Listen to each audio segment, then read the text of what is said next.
ভোরের আলো ফোটার আগেই সুন্দরবনের মানুষ জেগে ওঠে।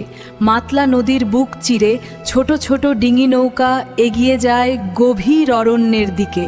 এখানে জীবন মানেই লড়াই, লড়াই ক্ষুধার সঙ্গে, জোয়ারের সঙ্গে আর মৃত্যুর সঙ্গে। জঙ্গলে ঢোকার আগে সবাই একবার বনবিবির সামনে মাথা নত করে, কারণ এই অরণ্যে বিশ্বাস একমাত্র সাহস। ঘন ম্যানগ্রোভের নিস্তব্ধতার ভেতর লুকিয়ে থাকে অদৃশ্য আতঙ্ক।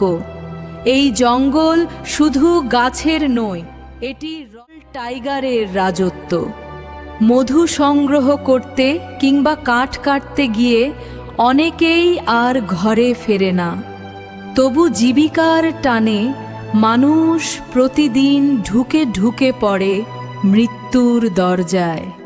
সূর্য ডুবে যায় নদীর ওপারে, একটি ছোট নৌকা ধীরে ধীরে ফিরে আসে গ্রামের দিকে।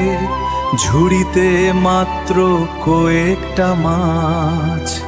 তবু এই মানুষগুলো হার মানে না, কারণ সুন্দরবনের প্রতিটি ঢেউ তাদের শিখিয়েছে বেঁচে থাকাই সবচেয়ে বড় যুদ্ধ। এরা দয়া চায় না, চায় নিরাপদ বাঁধ, সম্মানের টু আলো। ভোরের আলো ফোটার আগেই সুন্দরবনের মানুষ জেগে ওঠে। মাতলা নদীর বুক চিরে ছোট ছোট ডিঙি নৌকা এগিয়ে যায় গভীর অরণ্যের দিকে।